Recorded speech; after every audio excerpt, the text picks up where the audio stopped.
I'm SaltWire weather specialist Allister Aalders, and welcome to Behind the Weather. Do you often notice big temperature discrepancies at your house compared to what's being reported or maybe showing on your weather app? Well, as a weather specialist, I see it all the time when people share their weather observations with me. In fact, I had a photo that was sent to me by Richard Leach in Upper Leaches Creek. That was in early August, and the weather station is indeed reporting an outdoor temperature of 47 degrees Celsius. It appears that the thermometer on this weather station was significantly over-reporting the outdoor temperature, and if you have a weather station or a thermometer that often significantly is different than other areas, there are some reasons for that, and let's dive right into it. I have a bit of an explainer graphic to help show the difference between, say, your home thermometer and an official weather station. The home thermometer in this example is about 36 degrees, and the official recording site is 29. So why do we see the big differences in temperature? Let's take a look. Well, sometimes your home thermometer is in the direct sunlight, whereas the official recording is always shaded. It's in a white Stevenson box, and that leads me to my next point. Dark colors can absorb more heat, so on your thermometer it can absorb some heat, where the white painted box reduces heat absorption.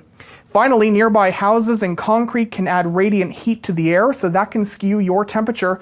The Stevenson box is about 4 to 5 feet above the ground, usually in an open field, so great ventilation and a more accurate temperature.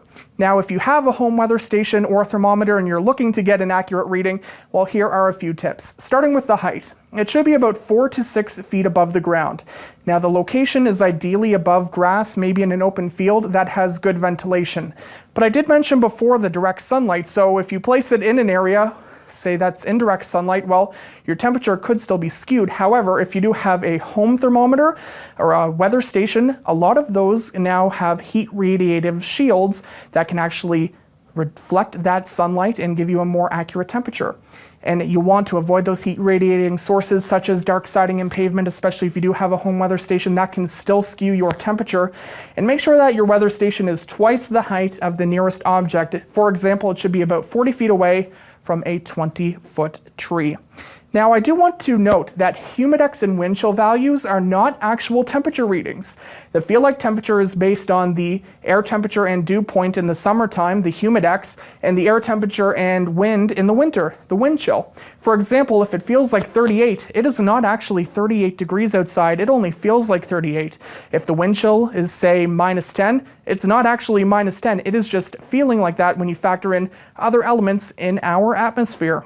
And now you're behind the weather. If you have a weather question, you can send it to me on Facebook, Allister Aalders Weather.